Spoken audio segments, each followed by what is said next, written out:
Hello, my friend. Thank you for being here today. I wanted to share an experience I had that was very freeing. I was watching the movie 12 Years a Slave, and while watching it, there was a scene of a slave being whipped. And in an instant, I was no longer watching the movie, and I was seeing a life where I was a slave and experiencing it.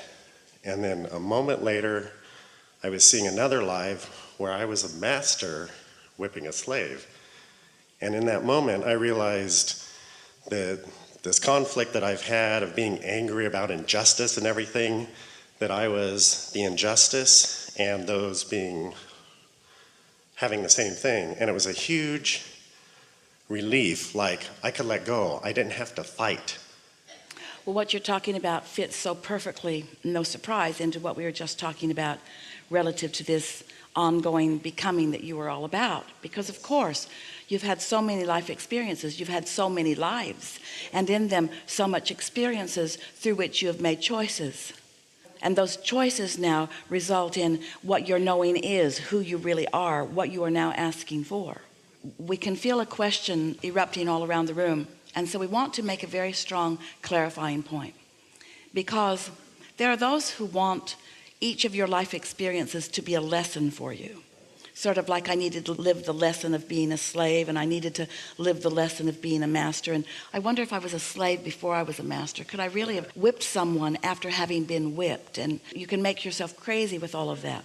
We would like to say to all of you that you've all had all experiences, and none of it was like a classroom. None of it was orchestrated for you. You just had experiences, all of those experiences, where you've come to your individual desires.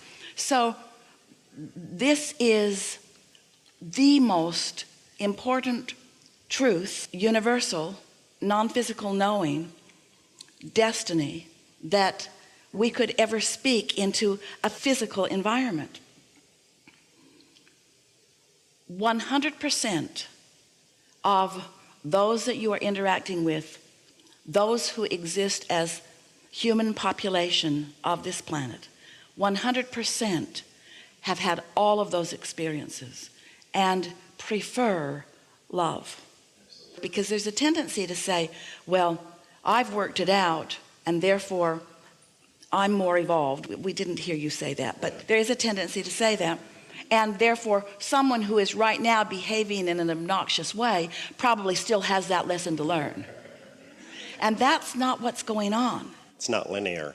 Exactly. It's not linear. Exactly. But what is going on is that every human who is experiencing life on planet Earth today is in alignment or not in alignment, or in some variance in between. And what makes you mean is your discord. What makes you mean is your insecurity.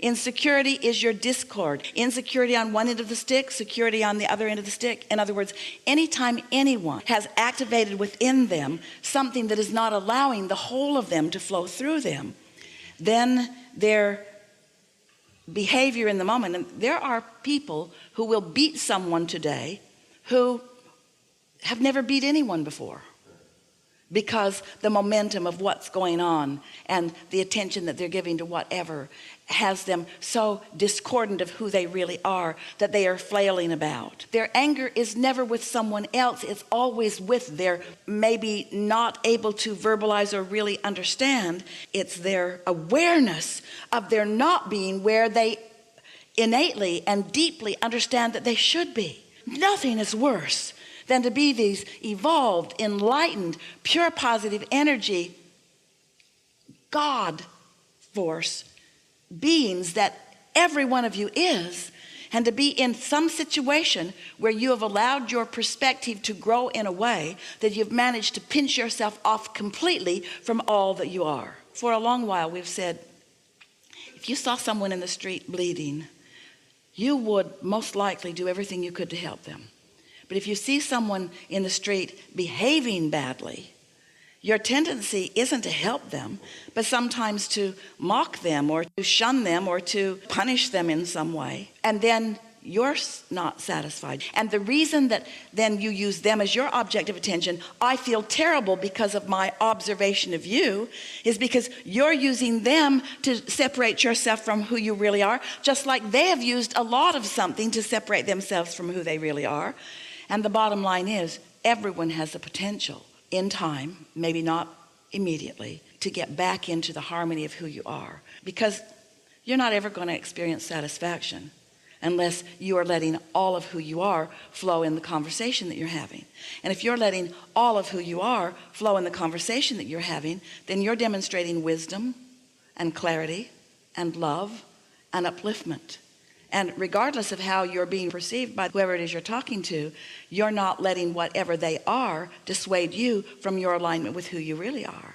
And that is true empowerment, and that is true happiness. Absolutely. So everything that we're talking about, those of you who have been listening to us for a while know this, is that we are wanting you, in the quiet of your own mind, to practice alignment so that you know what it feels like, and then to tiptoe into situations and see if you can maintain your alignment, so that you can be out in a world that is full of upheaval and not feel that you are at risk, and not be at risk of separating yourself from who you are.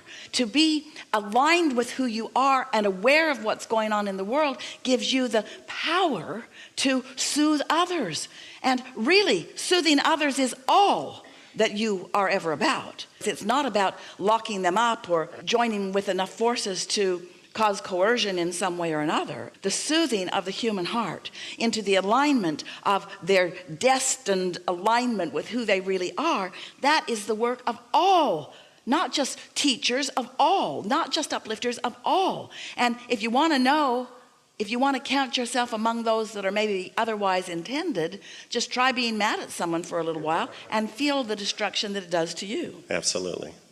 Yeah. One and the same, no difference. And that's what that taught me.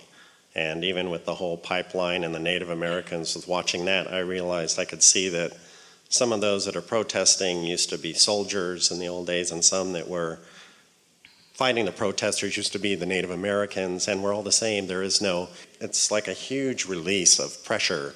Like I dropped half my baggage and I was free. I don't have to be angry at anyone. Well, I can choose not to.